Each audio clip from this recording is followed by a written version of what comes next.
Service റോഡിൽ വെള്ളക്കെട്ട് ഒഴിവാക്കാൻ റോഡ് ഉയർത്തി. പ്രദേശവാസികൾക്ക് നീന്തൽക്കുളം സമ്മാനിച്ച് ദേശീയപാത അധികൃതർ തടിയൂരി.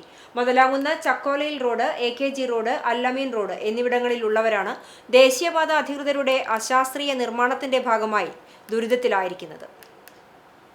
ദേശീയപാത നിർമ്മാണം തുടങ്ങിയതു മുതൽ കഴിഞ്ഞ വർഷങ്ങളിൽ ഇവിടെ സർവീസ് റോഡിൽ വെള്ളക്കെട്ടുണ്ടാവുകയും ഗതാഗത തടസ്സം നേരിടുകയും ചെയ്തിരുന്നു. റോഡിൽ വെള്ളം നിറഞ്ഞു കവിഞ്ഞ് പ്രദേശത്തെ വീടുകളിലേക്കും വെള്ളം കയറുന്ന അവസ്ഥയാണ്. നാട്ടുകാരുടെ പരാതിയും പ്രതിഷേധവും കടുത്താൽ കരാർ തൊഴിലാളികൾ വലിയ മോട്ടോർ പമ്പ് സെറ്റ് കൊണ്ടുവന്ന് പൈപ്പ് ഉപയോഗിച്ച് കനോലി കനാലിലേക്ക് വെള്ളം അടിച്ചുവറ്റിക്കുകയാണ് ചെയ്തിരുന്നത്.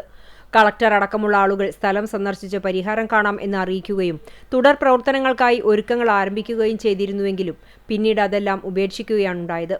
പിന്നീട് വന്ന പുതിയ പുന്നയൂർക്കുളം പഞ്ചായത്ത് ഭരണസമിതി പ്രസിഡന്റിന്റെ നേതൃത്വത്തിൽ വീണ്ടും കളക്ടറെ സമീപിച്ച് കാര്യങ്ങൾ ബോധ്യപ്പെടുത്തുകയും ചെയ്തതിനു ശേഷമാണ് യാതൊരു സുരക്ഷയും പാലിക്കാതെ അശാസ്ത്രീയമായ രീതിയിൽ കാന ഉൾപ്പെടെയുള്ള സർവീസ് റോഡ് ഉയർത്തി ടാർ ചെയ്തത്. 2 ഇഞ്ച് ഉയരത്തിൽ കരിങ്കൽ കഷ്ണങ്ങളിട്ട് ഇതിനു മുകളിലാണ് ടാർ ചെയ്തിട്ടുള്ളത്. വശത്ത് ഭിത്തി കെട്ടാത്തത് മൂലം റോഡിന്റെ പല ഭാഗങ്ങളിലും ഇടിഞ്ഞു വീണുകൊണ്ടിരിക്കുന്ന അവസ്ഥയാണ്.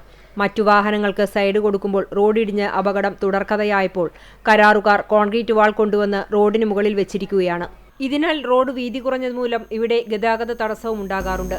അശാസ്ത്രീയമായ റോഡ് നിർമ്മാണത്തിൽ കാനയിലേക്ക് വെള്ളമൊഴുകുന്ന സ്രോതസ്സുകൾ അടഞ്ഞതുമൂലം ചെറിയ മഴ ഉണ്ടായാൽ പോലും പ്രദേശത്ത് വെള്ളക്കെട്ടുണ്ടായി പ്രദേശവാസികൾക്ക് ബുദ്ധിമുട്ടുണ്ടാകുന്ന അവസ്ഥയാണ്. എത്രയും പെട്ടെന്ന് അധികൃതർ ഇടപെട്ട് പ്രശ്നപരിഹാരം കണ്ടില്ലെങ്കിൽ ശക്തമായ പ്രതിഷേധം നടത്താനുള്ള ഒരുക്കത്തിലാണ് പ്രദേശവാസികൾ.